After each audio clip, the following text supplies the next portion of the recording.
Is Final Fantasy 15's story a disjointed mess? Kind of.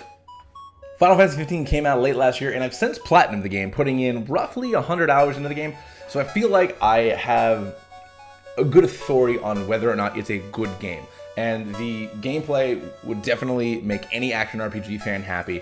The systems would make any Final Fantasy or just RPG fan in general happy.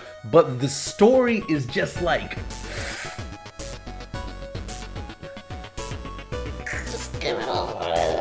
The biggest problem are the characters. The characters are disjointed. They don't make any sense. There's no real character development anybody. So I wanted to take a couple of minutes to just make a couple of videos talking about how they could have improved some of the characters in the game and overall made the experience of playing the actual story better. Because I don't platinum many games unless they're Telltale games because they give you the platinum, which Telltale, thank you so much for that. It makes my trophy score look real nice. But I know I don't go out of the way to platinum games. I beat them and then I move on. But Final Fantasy 15, I did like the gameplay of the game enough to go ahead and do that. But the story left a lot to be desired, and I want to just take a couple minutes to talk about this stuff. This first video right here is going to be talking about Noctis' 3 sworn brothers and their bond and blah blah blah blah blah. Now, a lot of reviewers out there talk about how the bond with Noctis and the Sworn Brothers are this amazing story-driven experience and yada yada yada, and quite frankly, that's a bunch of bullshit.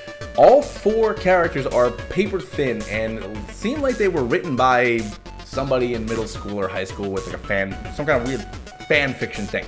So I'm going to go over the 3 characters and how they could have been improved. I'm going to touch on Noctis and other people in the story who I think were messed up even more than the Sworn Brothers later on. But starting off with them, let's just get this shit over with. So Prompto is the kind of happy-go-lucky, like Zell type character, and it ends up he's actually more like Vivi. He's some kind of weird Magitech person that they didn't program the right way or something, or he's enhanced. They don't really explain how this shit works in the game. There's some flavor text around the Citadel, but it's nothing too insane. Now, something that they could have very easily done to make Prompto an actual character, rather than just making a bunch of stupid quips and then he's really sad and everybody says it's okay afterwards, would have been if they did what they did with Vivi in Final Fantasy IX.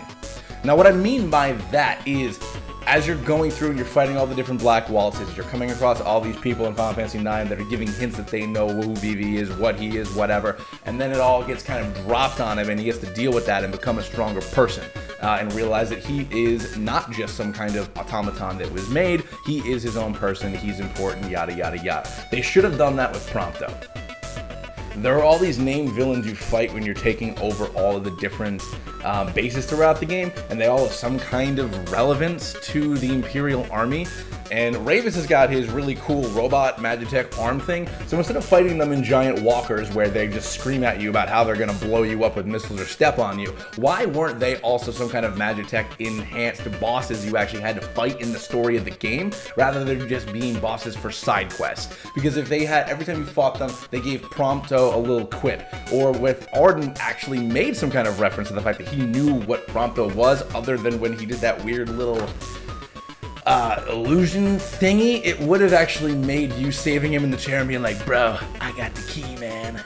I hope we're still bros, bro. Bro, of course we're still bros. We're bros.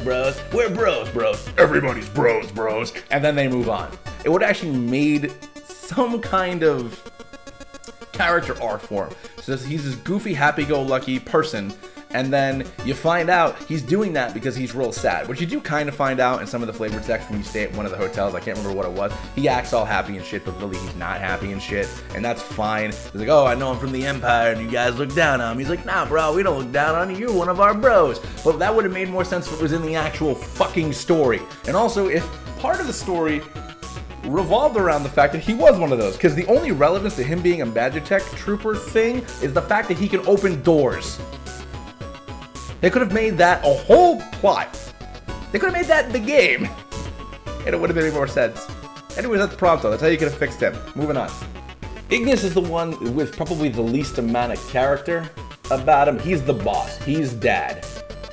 That's basically it. He makes the plans, he makes the food, he's the one who tells them to quit being little whiny bitches, he's the one he's the adult in the equation.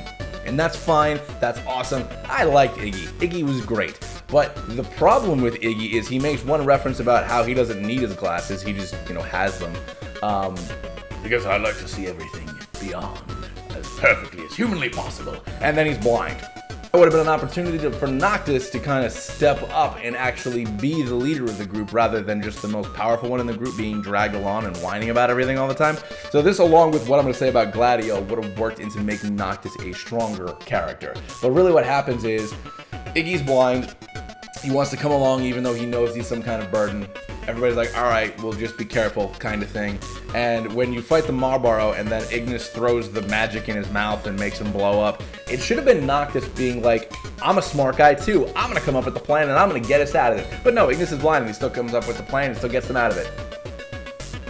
So yes, that does prove that he's still capable of taking care of himself, which is important because obviously you use him for the rest of the game. But it still makes Noctis look like a moron. And that isn't... It should have been character development for Ignis to know his limits, to step back and to let someone else kind of run the show a little bit, but that doesn't happen. Gladiolus, the big brute dude guy with the big sword, and I'm awesome, and I go wear a shirt, and I got scars, and I don't know why I'm Southern all of a sudden. It doesn't really matter. Gladiolus was kind of also just a pain in the ass, and he really, really made me frustrated. So my biggest problem with Gladio is the fact that his purpose in the game is to push Noct on. He's supposed to help Noct get through these tough moments in his life. That way he can become a stronger person, a better leader. He's pushing him to lead the group and to be a king. And that is very important, and somebody needs to be doing that, but the way he goes about it is just stupid and frustrating. So when you're walking towards Titan and you're kind of scaling the mountain and you're helping each other and you're having your teamwork and you're revving each other up and we're gonna do this. That's awesome. That was the best part of Gladio in the entire game as far as I'm concerned. Why he left and came back with 3 more scars, I don't understand. And probably like 15% less shirt. I don't understand that. It didn't make any sense to me. But when he and Noctis were going towards Titan, that kind of bonding thing they had about pushing each other forward, that's what they're there for. And then, spoiler alert, Lady Lunafreya dies. His dad's dead. The only hope for him being in the Empire is gone along with his wife. So Noctis is understandably sad. And then Gladio just basically tells him to quit being a pussy.